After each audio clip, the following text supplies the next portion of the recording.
एक साल करेंगे तो कैसे होगा? एक मिनट, हाँ बोलो।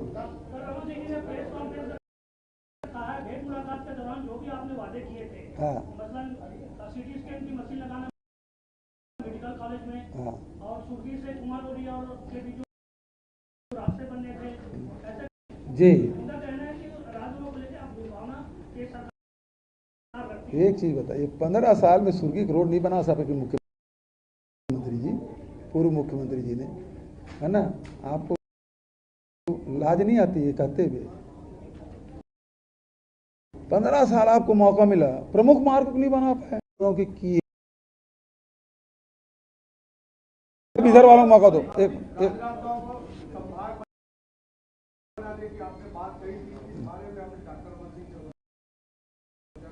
वो नहीं बनाएंगे, इसको झूठ बोल रहे हैं, इसमें क्या कहेंगे आपके सरकार? मैं तो व्यापारियों से यही कहा है कि आप हमारे कैंडिडेट जिताइए। एक मिनट रुक जाओ भाई, इधर। राज्य सरकार को कितना लगेगा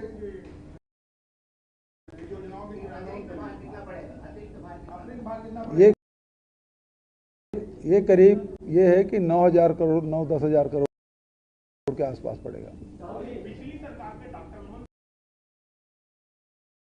हाँ, डीजल नहीं है, खाड़ी से डीजल मिलेगा, बाड़ी से। तो मोहम्मद अकबर जी ने क्वेश्चन लगाया कितना डीजल बना और कितनी गाड़ी चली, तो उत्तर आया था एक भी लीटर बना नहीं, न एक गाड़ी कोई चली नहीं। तो अकबर जी ने कहा अब डीजल नहीं है बाड़ी में तो वापस जाके खाड़ी में।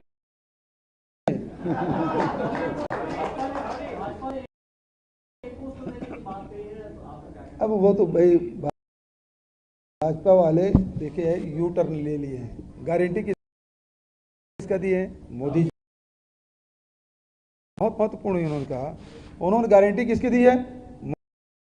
मोदी जी का। मोदी जी कल दुर्ग में आए, 31 रुपये में धान खरीदे, एक बार भी नहीं बोला उन्होंने। बोला अपने भाषण में? नहीं बोला। फिर मोदी गारंटी कैसे? नंबर 2 कि मोदी सरकार ने ही बोनस देने पर प्रतिबंध।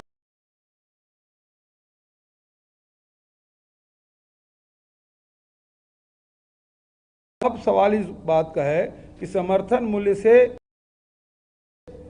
ज्यादा है ना 3100 रुपया। आज लगभग 2200 रुपया क्विंटल है धान के। अब 3100 रुपया उन्होंने कहा है तो 900 रुपया अतिरिक्त हुआ। तो ये क्या बोनस नहीं है? और जब प्रतिबंध लगा दिए हैं तो मोदी जी से मैं पूछना चाहता हूं या भारतीय जनता पार्टी से, वो प्रतिबंध हटा दिए हैं क्या? और प्रतिबंध नहीं हटाए तो देंगे कैसे?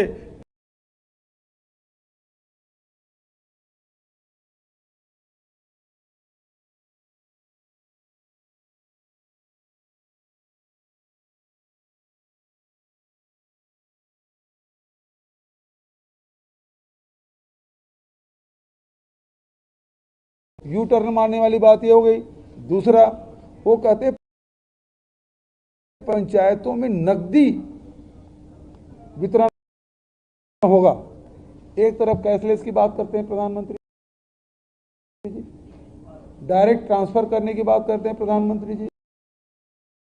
आज जब हम किसान के खाते में तीसरे दिन पैसा डाल रहे हैं, जैसे कोई लाइन लगना नहीं है, आपके खाते में सीधा ट्रांसफर हो रहा है। अब रमन सिंह जी चाहते हैं कि वो पंचायतों से पैसा वितरण हो। मतलब ये है कि 5 साल के लिए अपने कार्यकर्ता और अपने खुद के लिए कमीशन की व्यवस्था कर ली है। तो नजदीक बटेगा तो क्या होगा?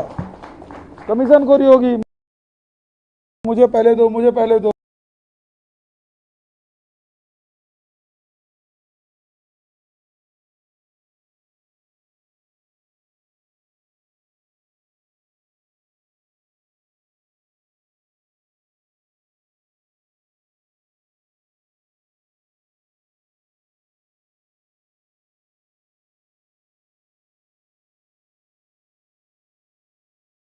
राजधानी में शैलजा जी कर रहे हैं, मैं राष्ट्रीय महासचिव।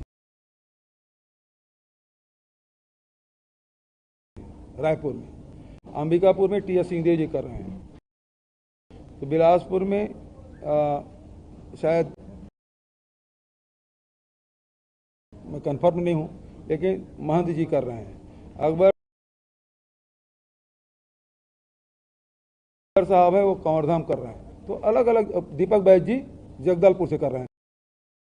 पहले एक बार एक जगह से किए थे, हमने सभी पत्रकारों को मौका दिया है कि सभी जगह पत्रकारों से बातचीत हो जाए और सभी जगह बराबर छप जाए, तो इसलिए ये व्यवस्था की गई। हाँ बोलो भाई।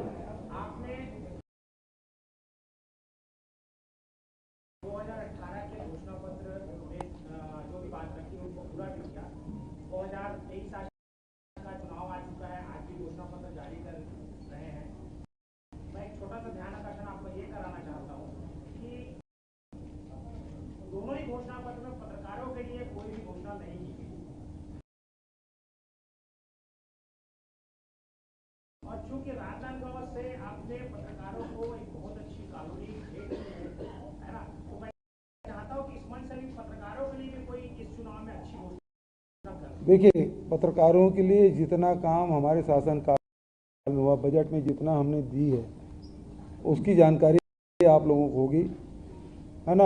अधिमान्यता पत्र पहले बड़ा जटिल था, अब तो ब्लॉक स्तर के पत्रकारों को भी मिलने लगा अधिमान्यता पत्र। उस पत्र के माध्यम से आपको ट्रेन में और दूसरी जगह जो सुविधाएं मिलती है वो मिलेगा।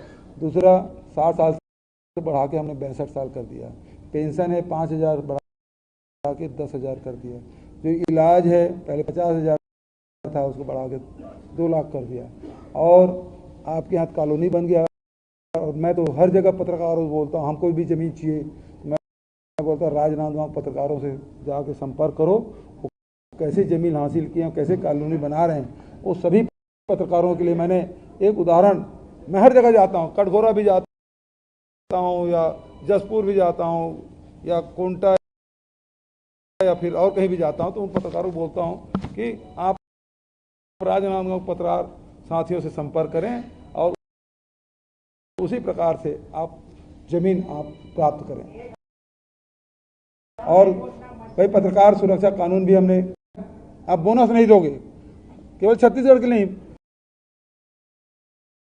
पूरे देश के सभी राज्यों के लिए उन्हें प्रतिबंध लगाया है। तो मुझे छूट दे दो आप। मैं 2 साल का जो रमन सिंह ने नहीं दिया है, उस बोनस को मैं दूंगा। ठीक है, बहुत बहुत